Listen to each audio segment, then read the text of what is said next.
Welcome back, 8th grade. Happy Superhero Spirit Day, okay? Before we get started, now, I want to show you how you get to the problem of the week. Some of you may have forgotten, and some of you may be new to Battlegrounds. So this is how you get to the problem of the week every single week. This is our main page. You are a student, you are living, so I go to Student Life.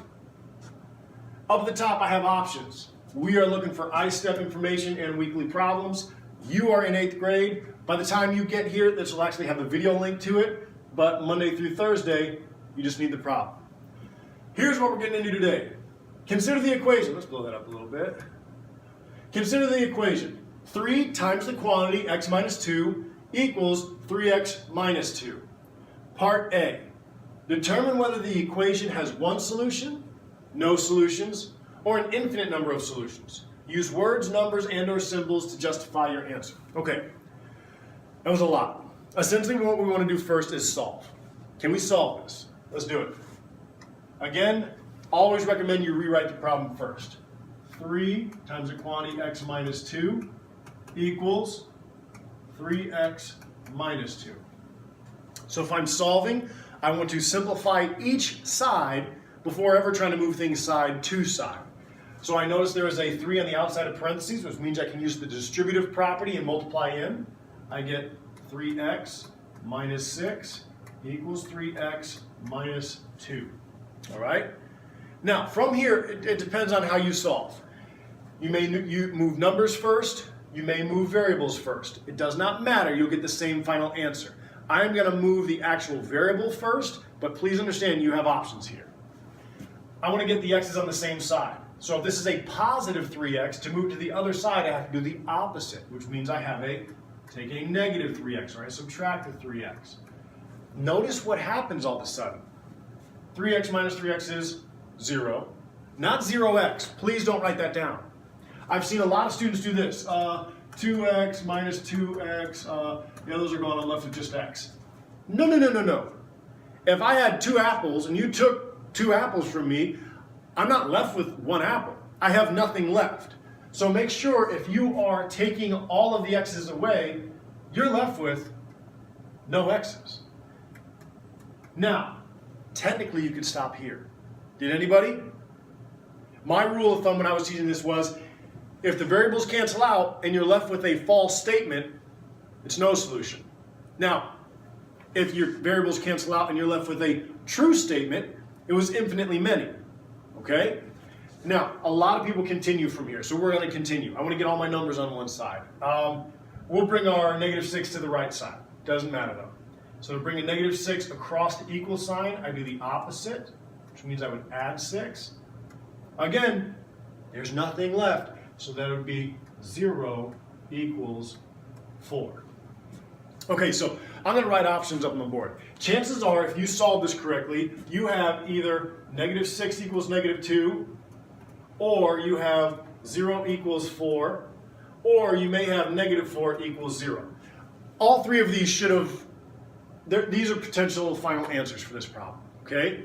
My statement I already made kind of gives us the answer here. Notice your variables cancel out. Will negative 6 ever be equal to negative 2? No. Will 0 ever equal 4? No. Will negative 4 ever equal 0? Do you see there's a pattern here? No.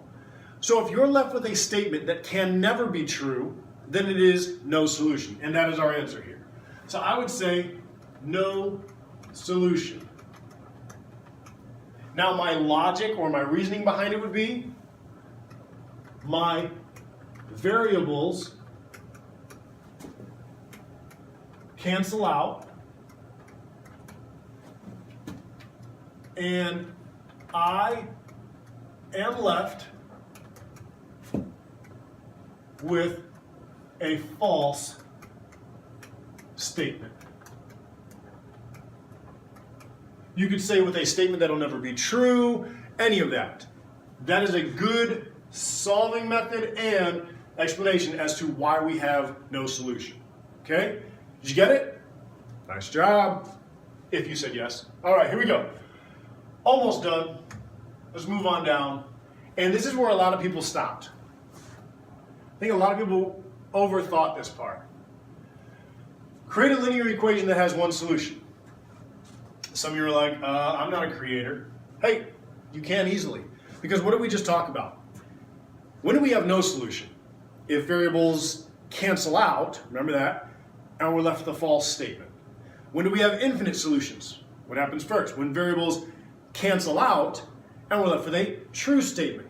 So in order to have one solution, I need my variables to not cancel out. Well, what causes them to cancel out? Think about that, because that was the whole premise for this. What causes variables to cancel out? If we have an equals sign, and this is just thinking out loud, and I have 5x over here, what would cancel out a 5x? A 5x. What would cancel out a negative 11x? Oh, 111x. I got excited. What would cancel out? It's the same concept. What would cancel out a negative 111x? A negative 111x. So you notice, in order to not have them cancel out, you just need to make sure they're not the exact same number of variables on either side. And let's make our lives easy. Let's make our lives easy. If I had 3x, someone shout out a number right now. Good, 2, I heard it. Some of you are like, I didn't say anything, whatever. What's an easy number to put over here that if I wanted to solve? I want you to think for a sec. What's a very easy number to throw out over here if I'm going to be solving this? Hopefully you think of 2 or 4. And I'll talk about why here in a second. And to throw things out, we're going to throw a negative 1 there, okay? I want you to think, why did I pick numbers right next to each other? Because part C says solve it.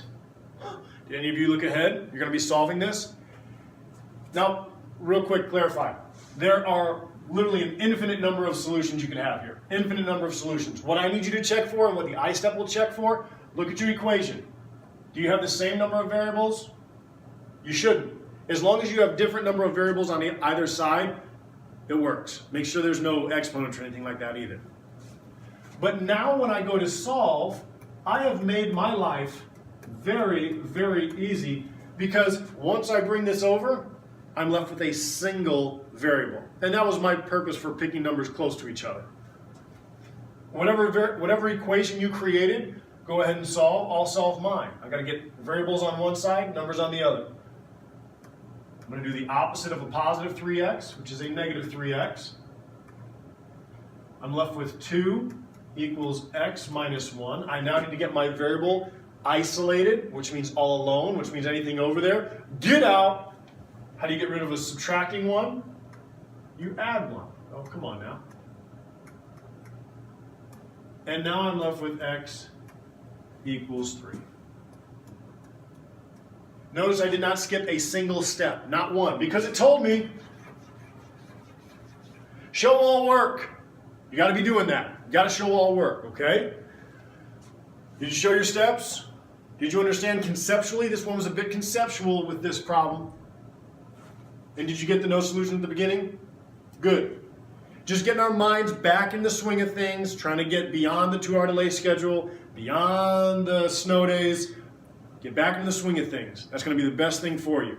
Next Monday starts week 2.